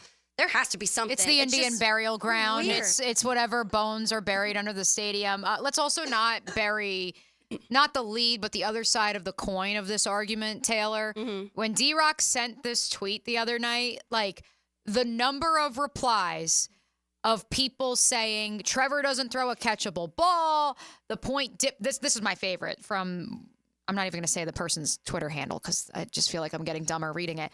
The point dips slightly at the end and creates an awkward angle for the receiver that they're not used to. Notice how he's the only common denominator here. It's not the wide receivers. To that point, and Lauren, you can attest to this, drops were an issue here before Trevor showed up as well. This is an epidemic. This has nothing to do with the quarterback. But it is very high since Trevor's got here. I mean, drastically high. And I maybe that's the next thing I'll do is go back and look at the drops in let's say the previous 4 years and see what those compare, because you obviously didn't have the wide receiver level either at that time. So if it is drastically different, I don't know. I'm not a quarterback group. I would like to ask Danny Thompson, maybe, is there something that maybe makes his passes, they look different when to a receiver coming in? I don't know. I can't answer that. I will say that Trevor Lawrence is tied to third, has the quarterback with the 3rd most drops in the NFL at 14%. And that's via PFF. And then so I was talking to Daniel Griffiths about this, and I was asking, I'm like, okay, so his pass catchers have the 3rd most drops, but the highest percentage. So that's the most drops, right? But compared to the amount that he's thrown this year, it's the highest percentage. BTJ is tied for the 5th most drops. Kirk is tied for the 8th most drops. Gabe Davis is tied for the 19th most drops. Why is this happening every time receivers come here in the last 4 years? Right, and the other part of it is that Patrick Mahomes has 92 drops from his receivers over the same span, which is 21 less than Trevor, but it's still obviously a very large number, and so they're successful franchise. Right, and so when D-Rock went back and forth with a couple of listeners about this, no, Mahomes just has bad wide receivers. I'd like to see how many of those drops were Kelsey Hill compared to the others he's had that drop passes with other quarterbacks like MVS and Juju. And D-Rock goes, Jags drops are on Trevor, Chiefs drops are on the wide receivers. Got it. You know what? Let's let this go. We are agreeing to disagree at this point, and arguing is a waste of time. I think it's very similar to why the Jaguars are 1-5. There's not just one issue. Yeah. And I do think that Trevor at times needs to put a little more arc on the ball, but at other times he is probably scared to throw at certain times because he's not afraid that his guys are going to not catch the ball. And in the NFL, those windows are so tight. If you don't trust the guy to catch the ball, you're a little more hesitant to throw it. So, yeah, we'll continue to follow that story. Hopefully the drops are not an issue this Sunday. And speaking of this Sunday, the Jaguars do take on the Patriots. We will talk to Bob Sosi. He's the play-by-play voice of the Patriots, so he's there. Frank Frangie will talk to him next. You are listening to Helmets and Heels on 1010XL 92.5 FM. Helmets and Heels. This hour is brought to you by First Coast Honda Dealers. He's mastered the art of incognito. Charming, sophisticated secret agent. Hayes Carline takes you behind enemy lines. 5 hours before kickoff on 1010XL. Brought to you by Pella Windows and Doors. Visit the showroom on Phillips Highway. Hey, Jacksonville, Taylor Dahl here of Helmets and Heels. Are you looking for a remix on the original Chick-fil-A chicken sandwich? Well, the honey pepper pimento chicken sandwich is a flavorful spin on a familiar favorite, created with a Chick-fil-A filet, a drizzle of honey, pickled jalapenos, and a spread of savory pimento cheese. The honey pepper pimento chicken sandwich combines your favorite flavors with a twist. And this year, it's back with a bite with a spicy filet option, available for a limited time only. So stop by and enjoy one today at your local Chick-fil-A restaurant.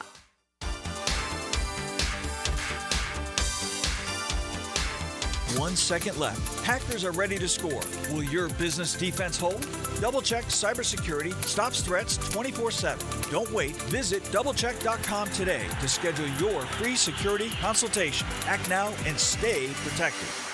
Hi, this is Dave Barker. Multi-unit hair grafting is now available at IHRS and can give you 3 times more hair in one procedure over a traditional hair transplant. Multi-unit hair grafting gave me more hair in one procedure and within my budget. You can grow your hair back with this exclusive new procedure. Call for a free evaluation. Call IHRS 904-777-IHRS 777-IHRS 777-4477.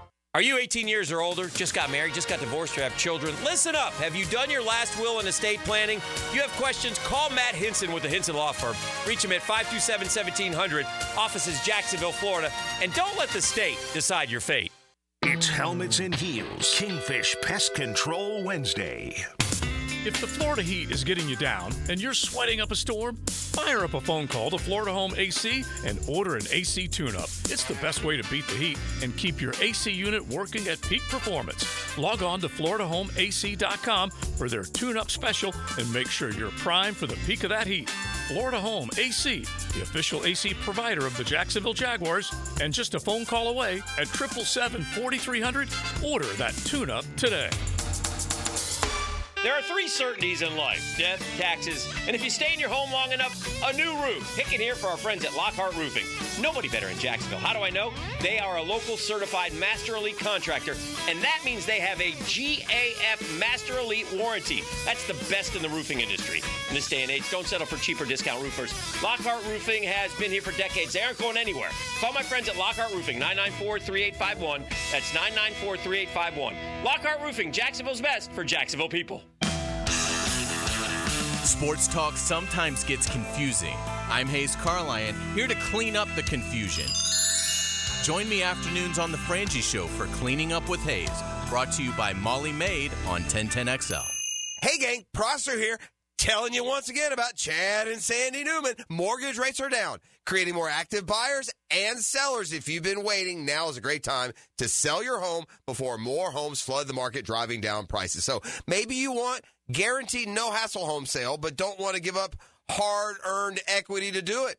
They can handle that. You see, Chad and Sandy can take every problem you think you have and replace it with a promise. Chad and Sandy guarantee your home sold at an agreed-upon price and deadline, or they will buy it. The success stories are rolling in. Mike and Lisa in McCormick. We inherited a family home that came with equity but also a mortgage. We needed to sell fast to avoid extra expenses on a second mortgage. We heard about Chad and Sandy on the radio and called. Everything they say on the radio is true. The home sold in 3 days for full asking price. Call Chad and Sandy today, 904-414-6200, or go to chadandsandy.com. That's Chad, ANDSANDY.com. When pests invade your space, you don't just need them out, you need them out fast. and you need to keep them out. At Terminix, we show up for you and eliminate pests quicker because we care about what matters most to you. When pests show up, so do we. Don't live with a pest problem. Terminix it. Visit Terminix.com today to schedule a free inspection online. That's TERMINIX.com. TERMINIX.com. Terminix it. When it comes to towing products, your safety on the road is the priority at Cannons of Jacksonville. Whether it's a heavy-duty tow hitch, trailer frame, wiring, gooseneck, tow bar, or any other towing accessory, Cannons has decades of experience to ensure your towing setup is installed with precision and reliability. Visit cannonsofjacks.com to explore a range of products and schedule your installation. Cannons of Jacksonville, your trusted partner for a smoother tow. Welcome to ABS Advanced Business Solutions, your local authorized technology partner and home to Xerox copiers. Advanced Business Solutions. Hi, I'm Mac with Baker Glass. If you've got fogged up windows, let me help. We'll replace them with clear, insulated units that brighten up your home. People say we're fast, friendly, and reliable. Just check out our Google reviews. Call me today. Baker Glass. No one treats you better. Navy Mutual was created by service members for service members, so we know what it means to serve. Our policies have no active duty service restrictions, so you can rest assured that you're covered no matter your duty station, home or abroad. To go even further, we promise that premiums will not be higher for those who serve in dangerous environments, including aviation, diving, or on deployments. Let us help you protect those you love the most. Learn more at NavyMutual.org. 1010XL is presented by Barra & Farah, exclusive injury law firm of the Jacksonville Jaguars. Protecting you and your family. Call 396-5555. Jacksonville. Now, another great guest on the Garber Auto Mall phone line. Hello. We can wiggle it.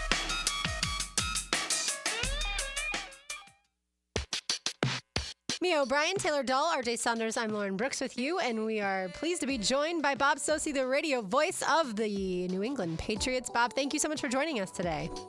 Well, it's good to be with you. Thanks for having me. Absolutely. Well, certainly before the season, I didn't expect to say that the 1-5 Patriots are taking on the 1-5 Jaguars at Wembley Stadium in London. Did the Patriots more, though, I would ask, expect to be 1-5? Well, I think a lot of people outside New England certainly expected the Patriots to be in a similar situation, if not at 1-5, then probably no more than 2 wins at this point. I think the Patriots went into the season, according to the odds makers out in Vegas, as the odds-on favorite to have the number 1 pick next year. But I will say that after week 1 and a win in Cincinnati, I think the expectations for this team did change a bit. They're going through a transition. It is a complete rebuild, and I think really in every sense. They had a defense that was strong coming into the season. It has been depleted by injuries. But offensively, they're really starting from the ground up, of course, and trying to build it around first-round quarterback Drake May. So I think in some ways, it's not altogether surprising, but after the start in Cincinnati, what's taken place the last few weeks, I think have been extremely disappointing for people who at least thought after the win over the Bengals and even a very competitive game that got away from the Patriots that they really had a great opportunity to win against Seattle. That, maybe this team could do some different things than people were expecting going into the season. But here we are today, as you said, 1-5 versus 1-5. Hey, Bob, thanks so much for joining us on the Garber Auto Mall hotline. Always great to talk to someone who has Finger Lakes, New York roots like myself. Where are you from? I actually went to Ithaca College. I'm from New Jersey, but I do claim it as a second home, which our listeners are probably rolling their eyes because I also claim Iowa as a third home where I began my career, but couldn't help but see you're from Auburn, and so roll Bombers. Bob, when it comes to the defense for this Patriots team, that was something that I know nationally was talked about this offseason. It was a top 5, top 10 unit despite a 4-win campaign in 2023, and that it might be able to buoy Drake May, a young offense, and Gerard Mayo in his first season. You're saying injuries. Is it injuries? Is it scheme as well? Is it personnel that has led to maybe a disappointing start through the first 6 weeks of the season? Yeah, I would say, and that's coming from a college grad, not surprising. I would say that's a pretty Run the ball, play great observation. defense, Bob. I already said it today about the Georgia Bulldogs.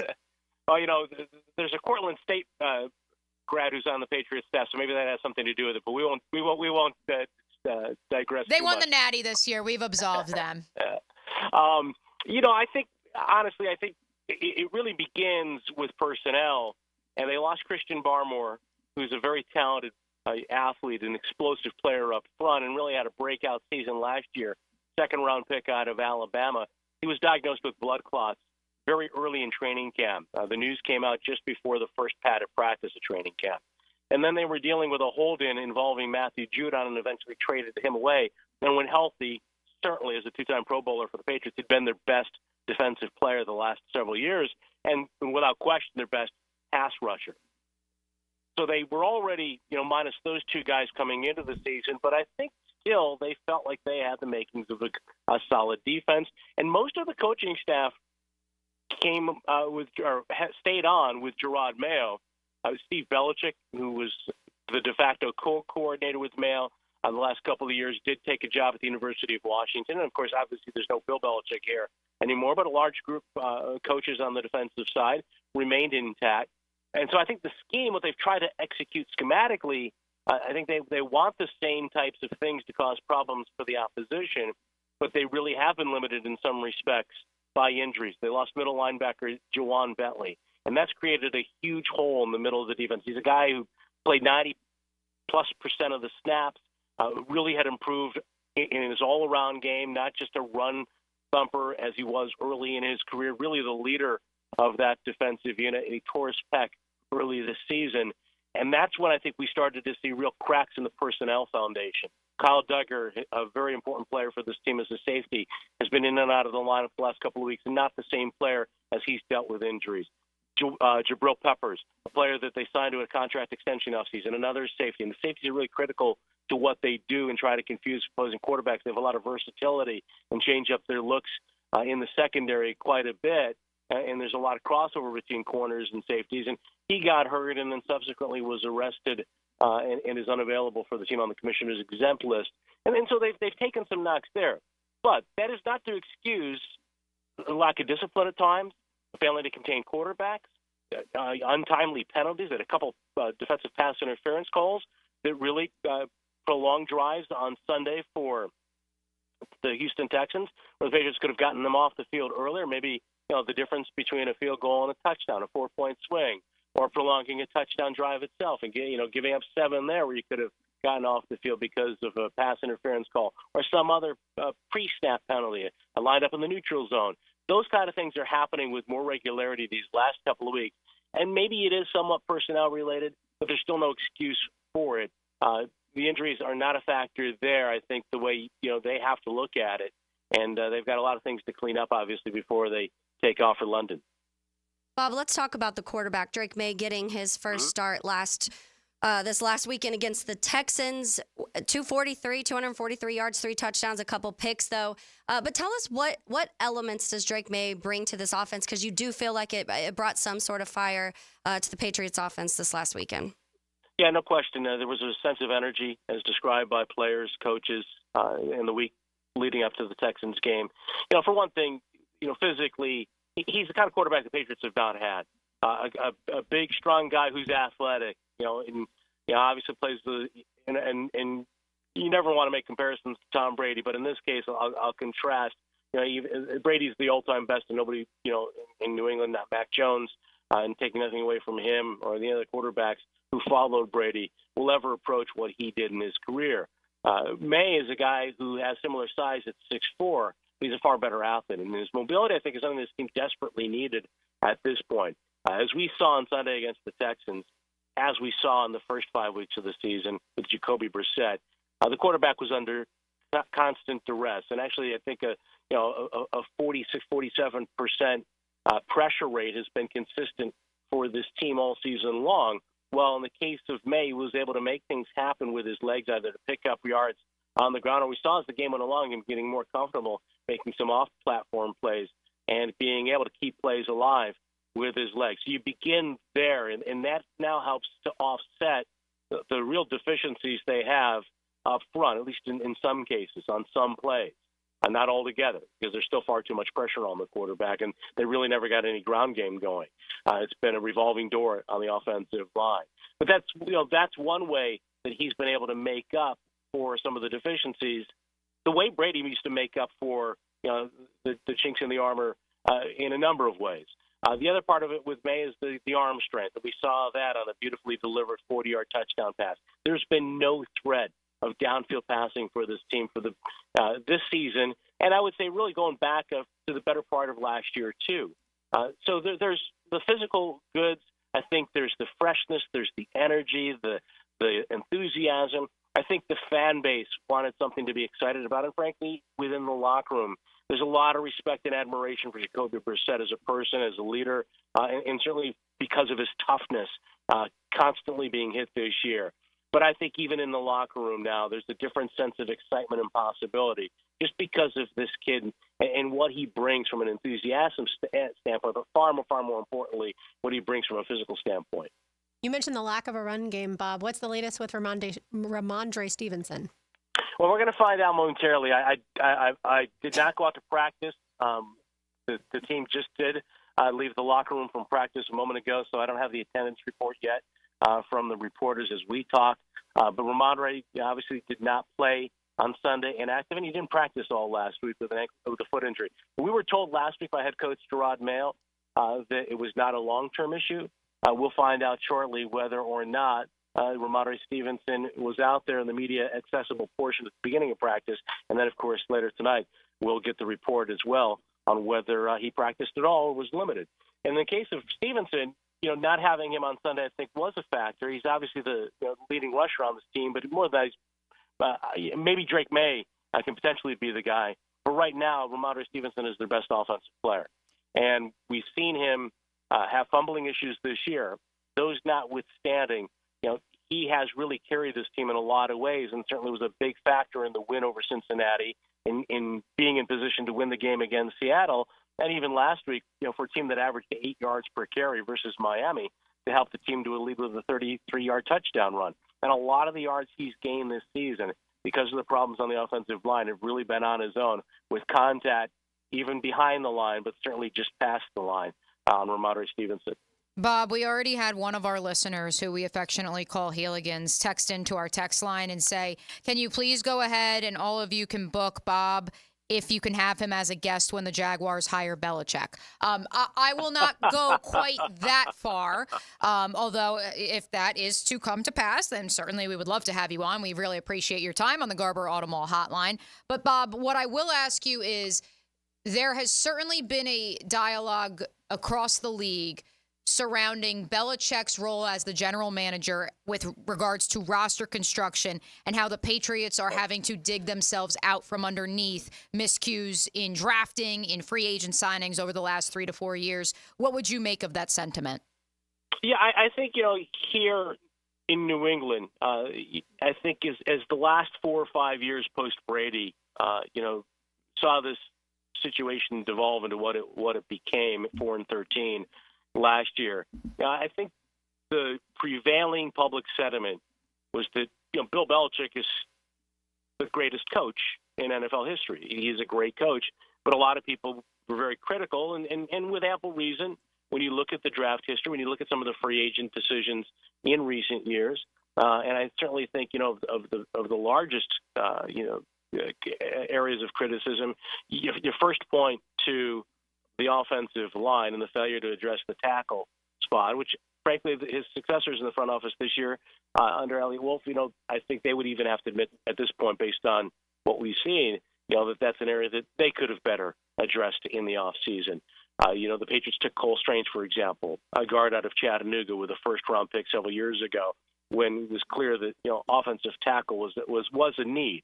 And Strange right now is hurt. Perhaps he can come back as a center, and the Patriots can salvage this season for him at that position. There have been a number of number 2 picks, and again, other picks. Number 1 pick, wide receiver, N'Keal Harry, never panned out. Now, those are prime examples that people turn to. A lot of guys never getting to their second contract who were high picks. That being said, Bill did evaluate and pick some very good young players too, the mid to later rounds especially. But Barmore was a productive player, as I mentioned last year, despite coming into the NFL with some question marks as a second-round pick. Keon White looks like he's a very promising defensive player on this year's team. So they weren't all misses.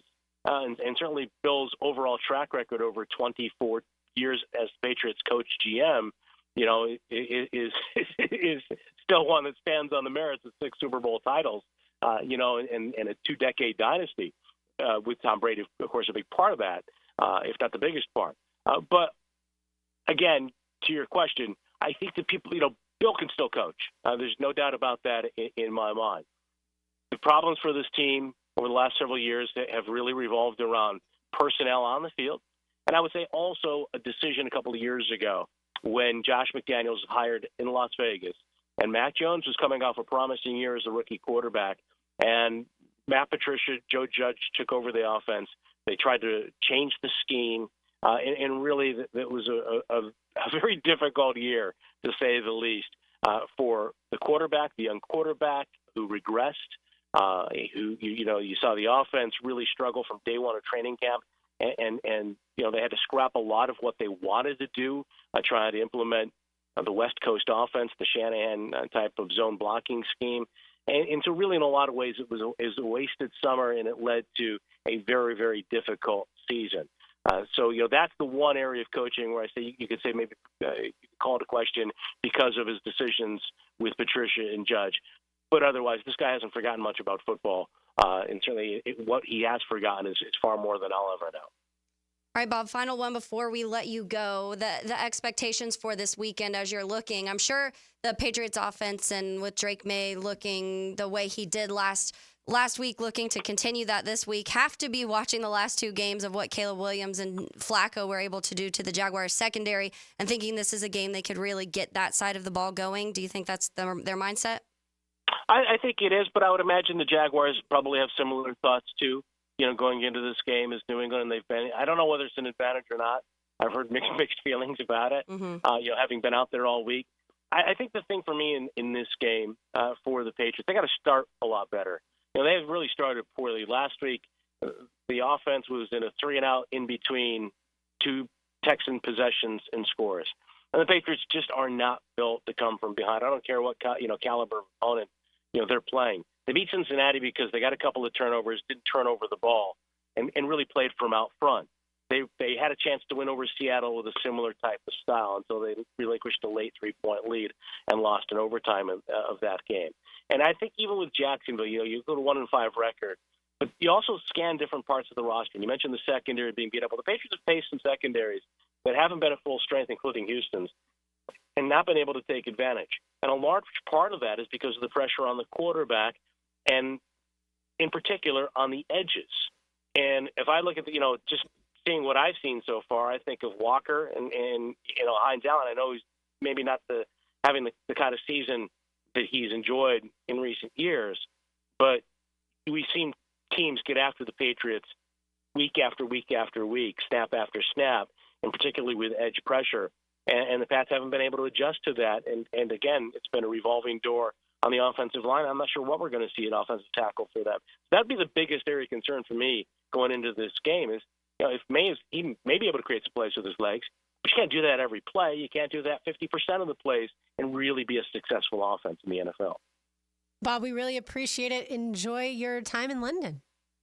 I appreciate it too, and I would encourage all of your listeners, if the Finger Lakes of New York doesn't sound like the most ideal vacation spot, but it's beautiful up there in the summer or the early fall. If you ever have the opportunity, Ithaca's a beautiful place. Lots of wineries around there, a lot of good music venues, and there's the racetrack nearby at Watkins Glen as well. So I would encourage you to visit that part of the country. It's not just me. Bob is defending me as well, and he's got more street cred because he is actually from there. We appreciate you for joining us on the Garber Audible Hotline, Bob. And yeah, if old Bill comes back around, we'll certainly be giving you a buzz then. Oh, I appreciate it. I look forward to that. That was awesome. Right, thank you. Yeah, wine and music. I know. Right up Oh, our yeah. alley. Speaking to Lauren, I guess I should have been, whenever I've discussed my heritage in the central New York region, I probably should have led with, it is the second largest purveyor of wine in the continental United States outside of Napa Valley. So maybe I should be leading with that and not the Division III football program. Maybe. All right, we've got one segment to go. We've got our Chick-fil-A giveaway on the other side. It's Helmets and Heels on 1010XL 92.5 FM. This hour of Helmets and Heels is brought to you by First Coast Honda Dealers. Make a crucial catch against colon cancer. Hicken here for the Borland Groover Foundation. If you're 45 or older, the ball is in the red zone to get screened. The key to surviving colon cancer, early detection and prevention. 45 is the new 50. Get screened for colon cancer now. The Borland Groover Foundation is a nonprofit organization devoted to building a healthy and equitable community that is free from colon cancer. Visit BorlandGrooverFoundation.com for more. Mia here for my friends at Projax Roofing, hoping everyone was safe and sound during Hurricane Milton and Hurricane Helene. If your roof did take on any damage at all, know that Projax Roofing is here to help. From the smallest of repairs to full roof replacements, my friend Mike has been serving all of Northeast Florida for 25 years. Again, we hope everyone remains safe during the storm, and if you do need help now with your roof, call Projax Roofing, 904-338-1722, and you will talk to Mike directly. 904-338-1722 or online at projaxroofingfl.com.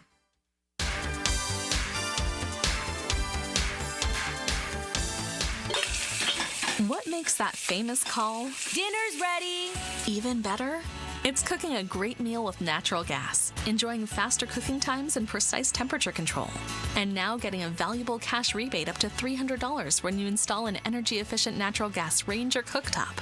Anyone want seconds? When you show your home love with natural gas, it loves you right back.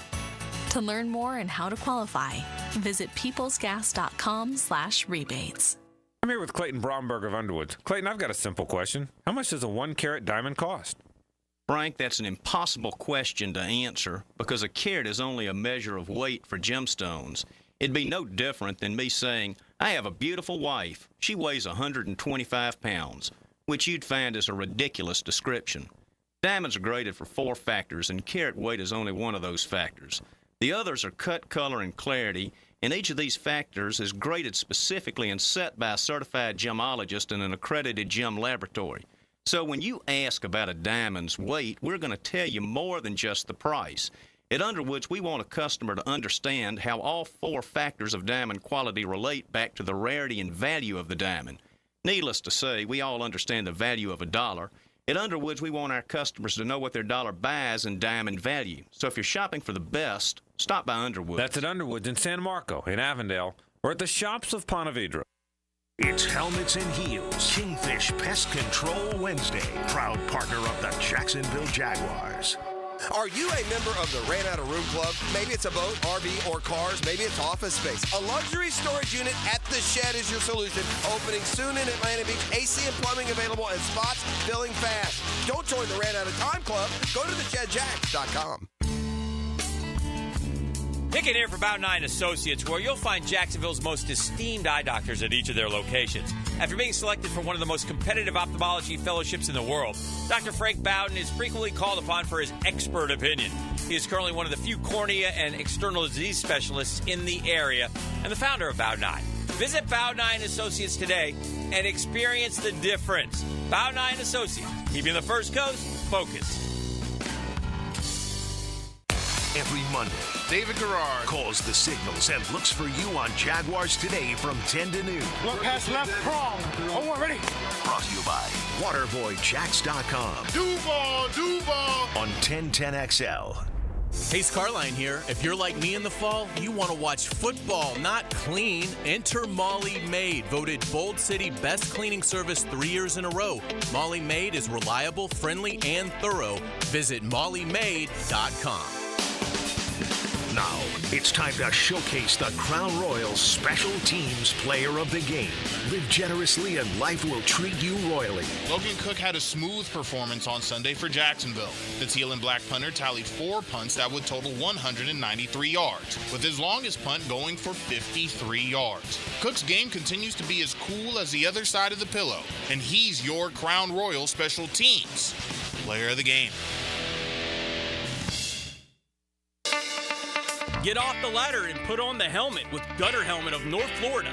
We are family owned and manufactured locally. Cleaning your gutters is a dangerous and dirty job. That's why with Gutter Helmet, you'll never clean your gutters again.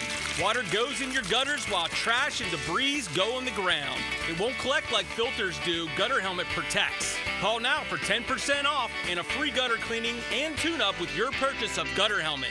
Call 904-762-7779. Imagine driving a late model Corvette, BMW, Mercedes, Lexus, Honda, Chevy, Ford, and more, all at a fraction of the original sticker price. Visit Vaughn Motor Group's indoor showroom and browse a great selection of dream cars that are inspected with warranties. Before you make your next auto purchase, check out Vaughn Motor Group on San Jose Boulevard or at vaughnmotorgroup.com for a complete inventory listing. If you can dream it, you can drive it at Vaughn Motor Group. Our slogan, Know Before You Blow, applies to more than just DUI cases. Hi, I'm attorney Lee Lockett of Lockett Law. Battery charges can result in jail time and criminal convictions too, so know before you blow a gasket and hit a loved one or a stranger. Drug crimes like possession of marijuana and cocaine will land you in cuffs too, so know before you blow. In a boating under the influence case, you also have the option to blow or not to blow. So know your options. Know before you blow. Go to knowbeforeyouBlow.com now. Offices Jacksonville. This is Dr. Turner Vossler, Assistant Team Physician for your Jacksonville Jaguars. Here's the latest update on the Jaguars, brought to you by Baptist Health and JOI. For the second consecutive week, the Jaguars will see a top 5 pick from this year's draft at quarterback. Jaguars head coach Doug Peterson on the 3rd overall pick, and Patriots quarterback Drake May. He's got a big arm. He's a smart kid. He's athletic. He's tough. He took some shots in that game against Houston the other day and came back. Look, I've been there with young quarterbacks, and you just gotta fight through it, and you gotta keep working, and there's some good things there, and he'll learn from last week and be much better in the future. Doug Peterson on Patriots quarterback Drake May. I'm Andrew Gibson with your Jacksonville Orthopedic Institute Jaguars update. 1010XL is presented by Farah & Farah, exclusive injury law firm of the Jacksonville Jaguars. Protecting you and your family. Call 396-5555. Jacksonville. Now, the Cool Down with Donovan Air Electric and Plumbing. Keeping Jack's cool since 1987. I actually am going to let Taylor Dahl cool down first because I don't want to steal her thunder. We didn't get to this in today's program, but who was the special teams player of the week for the NFC? Taylor Dahl? Cole Kmet won special teams player of the week. It was just so funny because someone tweeted and was like, if you would have told me Cole Kmet would have won was the first long snapper in NFL history to win special teams player of the week this year, I would have been like, what is happening? And then it kind of led us to our conversation of if somebody would have told you in the preseason that in week 6 that Tyson Bagent and Mac Jones were taking snaps and playing in the Bears versus Jags game at some point, what would your thought have been? And I was like, well, mine would have been people got hurt. And Lauren's like, what if I said no injury? I'd have been like, no way. No way. And yet, that's what happened. And no, as we talked about it briefly earlier, Mac Jones is not going to be the QB1 going up against the Patriots. There is no quarterback controversy. Just because he did get in at the end. I said he got in at the end because Trevor was getting beat up towards the end of that loss to the Bears. I'll cool down by saying that we really appreciate Bob Sochi's time, and he knows the Patriots super well. And I understand that the line opened at 5.5 favoring the Jags. I feel like it's going to move closer and closer to the Patriots as the further that the week goes. Yeah, I mean, I would not lay money at mybookie.ag, even with the double deposit bonus when you sign up for the first time with promo code 1010XL. I would not play that game at all. Games that I would play, though, and games we can look forward to tonight before we welcome XL Primetime into 1010XL HQ Studios. ALCS last night, Aaron Judge at long last. It's like the meme of like, I did this when the Jags finally got an interception of like rain has finally arrived. I do anticipate it being a bit tighter as that series shifts to Cleveland. My MyBookie picks of the week are now available. Not our midweek picks. Our midweek picks will be tomorrow, but I do have a video version of some of my picks on 1010XL's digital channels now. NLCS tonight, Mets at home. Across the board at mybookie.ag, they are favored. I think that's an interesting play if you want to get in on that action. I also think, look, it's Wednesday. I know we have one college football game out there, but we don't have steady action just yet, at least that I know of. If you want to get in on the WNBA finals right now, the Minnesota Lynx 16-4 at home this year, 5-1 at home in the postseason. They are dogs across the board at MyBookie for Game 3 tonight. Go make some money. Do not touch the Jags game, at least at this juncture. Oh, sorry. Yeah. I want to read this number really quick because it was going back to my tangent and all of the drop issues and whatever. Somebody, JB on the text line, wrote us during that segment saying also maybe a look at drops with Doug's scheme in Philly. Seems we are always throwing with players stopped and in contested and situations, not in motion. And so I reached out to Daniel Griffiths, who had these numbers earlier from the text line, and a little saucy nug here. The beginning of his tenure in Philly, he was like top 1/3 of the league between 6 and 16 in drops. But the year he got fired, Carson Wentz led the league in drops. Saucy nugs. Wentz receivers, obviously, but his pass catchers led the league in drops the year that Doug Peterson got fired. All right. Caller number what, Taylor, for Chick-fil-A today? Yeah, lunch on the ladies, lunch for 2 to Chick-fil-A. Give us a call at 641-1010. Let's say caller number 1. All right, let's say hello to Leon. Now, the 2-minute drill, brought to you by Injury Care Centers. Discover BioTarget Regenerative Therapy, a safer drug-free solution for lasting pain relief. Visit GoBioTarget.com. Leon, nervous already for Louisville or not yet? Not really. I know it's going to be a good game, though. I mean, listen, for the last couple of weeks, they've been on the road. They've sold out.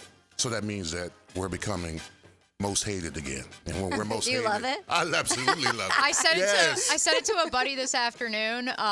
There is no doubt, Leon, that the state of Florida football at large rests in Miami's hands. Not the pressure. Maybe the Tampa Bay Buccaneers as well. I would argue those two outfits right now are carrying the load. So please, Godspeed.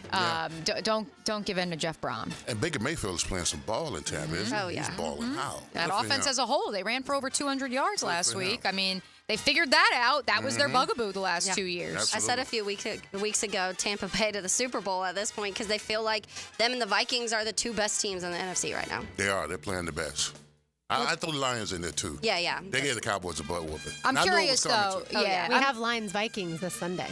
Ooh. Yes. Ooh, I like that. So, and we also have the Chiefs at the 49ers. So maybe we don't have two undefeated teams. True. Following this I am weekend. curious what the Lions' defense looks like sans Aiden Hutchinson now. Yeah. Because as much as, yes, he was on a trajectory for Defensive Player of the Year, he literally was their pass rush from the edge over the last 6 weeks of the season. And so very curious what that will do for that dynamic. Hopefully it rallies them. Yeah, hopefully. Yeah, it was sad to see him. He broke his fibula? Fibula and tibia. Yeah. He broke both of them. It was not pretty. Well, they're saying the injury will be, 8 to 10 months? So we're talking about... I think I saw 6 to 8. 6 to 8, something like that. He'll be back next year. It's the same injury that Will Fries here against when we played the Colts suffered right on the field at Everbank and was carted off. Same injury. So, yikes. What's coming up? We got Jags. We're going to talk Jags today. Then we're going to talk about, in the history of NFL franchises, the worst coaches in, different franchises' history. How come Jags have multiple between Gus and Urban? We've got to have at least 3 or 4 in the top 10. Easy. Mike Mularkey only for a year. Oh, my goodness, yes. Man, all right, we'll be listening. Thanks, all right, Leon. please, you got it. All right, there he goes. That's going to do it for us. But again, we will be here tomorrow for a special Thursday edition of Helmets and Heels and continue the football conversation. For Taylor Dahl, for Mia O'Brien, for RJ Saunders, I'm Lauren Brooks. These heels are made for talking. We will talk to you tomorrow, but don't go anywhere. XL Primetime is next.